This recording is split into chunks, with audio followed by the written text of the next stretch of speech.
नमस्कार। एक बार फिर TDM सफलता चैनल में आप सभी का स्वागत है।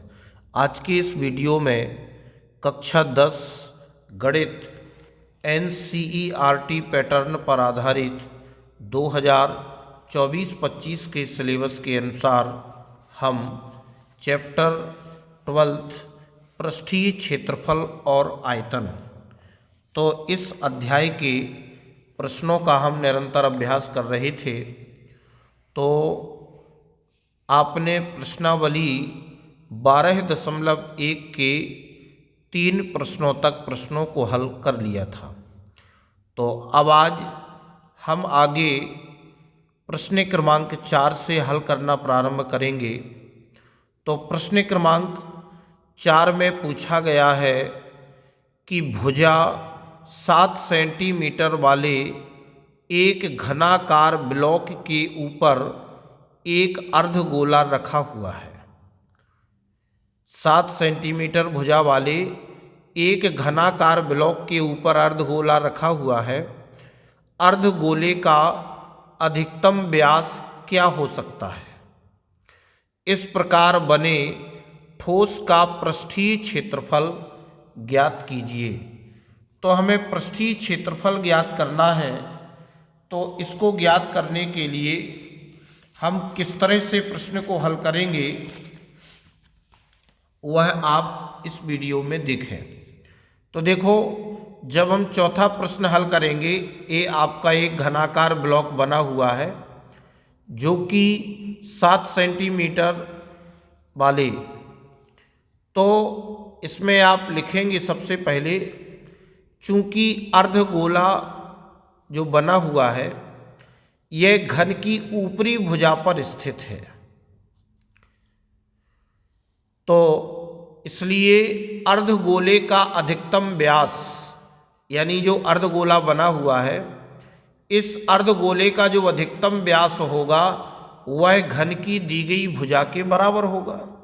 हमें जो घन की भुजा दी गई है उस घन के बराबर हमें इस अर्धगोले का व्यास होगा। तो हम यहाँ बता देंगे, इसलिए अर्धगोले की तो जो घन की भुजा दी गई है वह 7 सेंटीमीटर दी गई है। 7 सेंटीमीटर घन की भुजा वाले।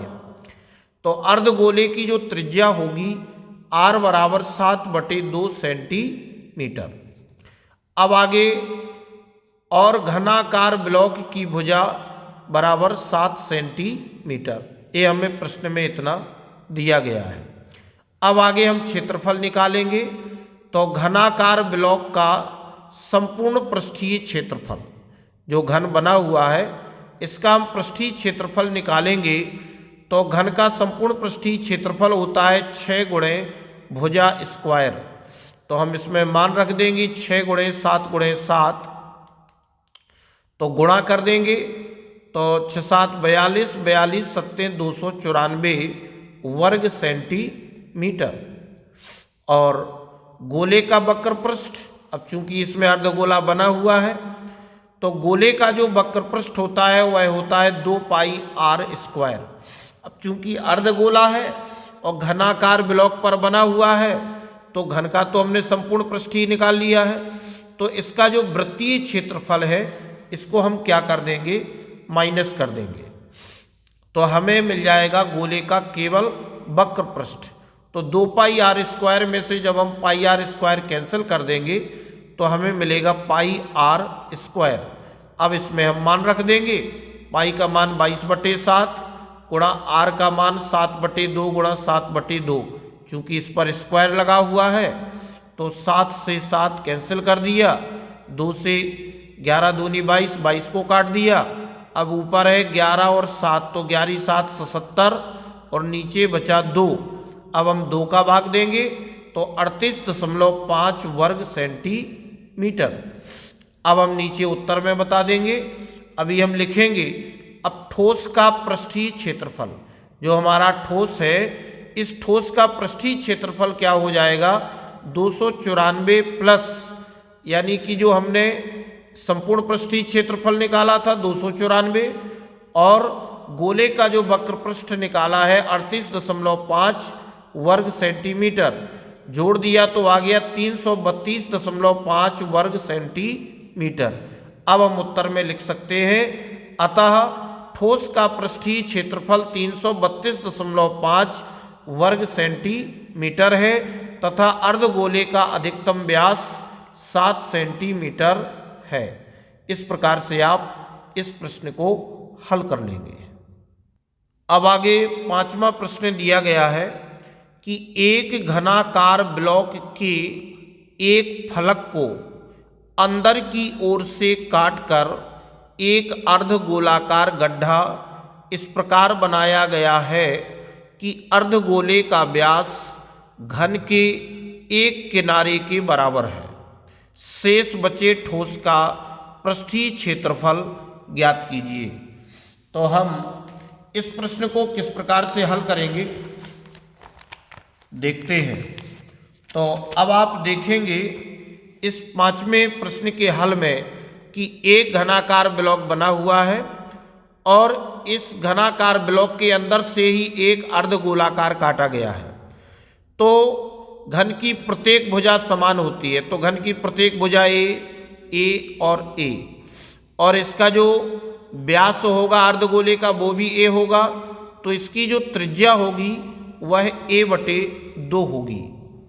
तो यहाँ पर हम लिखेंगे, सबसे पहले माना एक घनाकार ब्लॉक की भुजा a सेंटीमीटर, चूंकि अर्धगोले का व्यास बराबर घन की भुजा, अर्धगोले का जो व्यास होगा वह क्या होगा, घन की भुजा होगी, इसलिए अर्धगोले की त्रिज्या r बराबर a/2 सेंटीमीटर।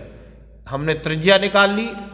त्रिज्या निकालने के बाद अब हमें इसका पृष्ठीय क्षेत्रफल निकालना है। तो पहले हमने घन का संपूर्ण पृष्ठीय क्षेत्रफल बराबर 6 गुणे भुजा स्क्वायर, तो 6 गुणे भुजा यानी a का वर्ग, तो ये हो गया 6a स्क्वायर वर्ग सेंटीमीटर। अब आगे गोले का वक्र पृष्ठीय क्षेत्रफल। अब चूंकि गोले का जो वक्र पृष्ठीय क्षेत्रफल होगा वह 2 pi R square minus pi R square, चूंकि ये तो घन में ही शामिल हो गया है इसलिए वृत्ताकार भाग हम इसका माइनस कर देंगे। तो 2 पाई आर स्क्वायर में से पाई आर स्क्वायर माइनस किया तो कितना आ गया, पाई आर स्क्वायर आ गया। अब हम इसमें मान रख देंगे, पाई गुणा आर का मान है a/2, तो a/2 का स्क्वायर, तो ये हो जाएगा पाई a स्क्वायर बटे 2 दूनी 4 वर्ग सेंटीमीटर। अब क्या करेंगे, अब इसका हम टोटल निकालेंगे कि अब शेष बचे ठोस का पृष्ठीय क्षेत्रफल, तो हम दोनों को प्लस कर देंगे, यानी घन का संपूर्ण पृष्ठीय क्षेत्रफल 6a स्क्वायर प्लस और गोले का वक्र पृष्ठीय क्षेत्रफल आ गया पाई a स्क्वायर बटे 4। तो अब हो जाएगा 4 एलसीएम आ गया, तो 4 छंग 24 a स्क्वायर प्लस 4 एकम 4 1 का गुणा करेंगे पाई a स्क्वायर। इसको अब चूंकि 1/4 बाहर और 1/4 और a स्क्वायर बाहर निकाल लिया, तो अब आपका यहाँ बचेगा a स्क्वायर कॉमन ले लिया तो 24 प्लस पाई वर्ग सेंटीमीटर। तो अब हम उत्तर में बता देंगे, अतः शेष बचे ठोस का पृष्ठीय क्षेत्रफल 1/4 a स्क्वायर 24 प्लस पाई वर्ग सेंटीमीटर है। इस प्रकार से आप इस 5वें प्रश्न को हल कर लेंगे। प्रश्न क्रमांक 6वां देखते हैं कि दवा का एक कैप्सूल एक बेलन के आकार का है, ये आप देख रहे हैं, जिसके दोनों सिरों पर एक एक अर्धगोला लगा हुआ है। ये अर्धगोला लगा हुआ है और पूरे कैप्सूल की लंबाई 14 मिलीमीटर है और उसका व्यास 5 मिलीमीटर। इसका पृष्ठीय क्षेत्रफल ज्ञात कीजिए। कैप्सूल की लंबाई 14 mm और व्यास जो हमें दिया गया है इसका दिया है 5 mm। तो हम इसको किस प्रकार से हल करेंगे वो आप देखें। छठवें प्रश्न में जो हमारा कैप्सूल बना हुआ है इसके दोनों सिरे अर्धगोलाकार हैं और हमें 5 mm इसका व्यास दिया है, तो इसकी त्रिज्या mm दी गई है। तो अब आप इसको समझेंगे तो ऐसे समझेंगे कि इस कैप्सूल की पूरी लंबाई 14 मिलीमीटर है और इसका जो व्यास है वह 5 मिलीमीटर है। तो इस जो दोनों सिरों पर अर्धगोले बने हुए हैं ये 2.5 mm की त्रिज्या हो जाएगी। तो सबसे पहले इसमें लिखा जाएगा, चूंकि कैप्सूल का आकार बेलनाकार है इसलिए माना बेलन की त्रिज्या r तथा ऊंचाई h है।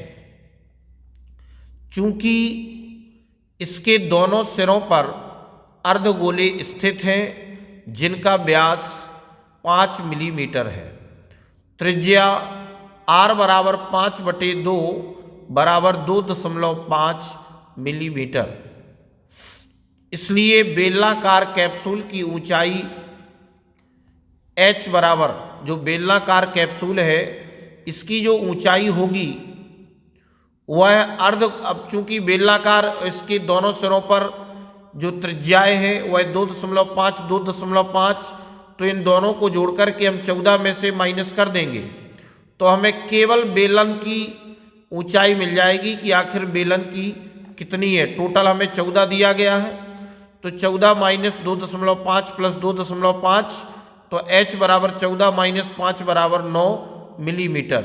तो ये केवल ऊंचाई बेलनाकार की बेलन की हुई। अब हम शुरू करेंगे। अब कैप्सूल का पृष्ठीय क्षेत्रफल, कैप्सूल का जो पृष्ठीय क्षेत्रफल होगा उसमें बेलन का वक्र पृष्ठ होगा प्लस दोनों अर्धगोलों का पृष्ठ होगा। तो अब हम इसमें सूत्र लगाएंगे। जब क्षेत्रफल निकालेंगे तो बेलन के वक्र पृष्ठ का क्षेत्रफल होता है 2πrh प्लस और दोनों अर्धगोलों का पृष्ठ 2 × 2πr²। तो अब आपका ये हो जाएगा 2πr, कॉमन ले लिया तो यहाँ बचा h प्लस 2r। तो अब ये बन जाएगा 2 गुणा पाई का मान 22/7 गुणा r का मान 5/2 इंटू h का मान 9 प्लस 2 गुणा r का मान 5/2। तो अब इसको सरल कर लिया, 2 से 2 कैंसिल कर दिया, 22×5 110/7 और यहाँ पर ये 2 से 2 काट दिया और 9×5 14 है और इस 7 से ये 14 काट दिए 2, 11 दूनी 22, 220 वर्ग मिलीमीटर। तो अब हम उत्तर में बता देंगे। अतः पूरे कैप्सूल का वक्र पृष्ठीय क्षेत्रफल 220 वर्ग मिलीमीटर होगा। इस प्रकार से इस वीडियो में बस इतना ही। इसके नेक्स्ट वीडियो में हम इस प्रश्नावली के शेष प्रश्नों को हल करेंगे। अगर आपको ये वीडियो अच्छा लगा हो तो वीडियो के लिए कमेंट और शेयर अवश्य करें। धन्यवाद।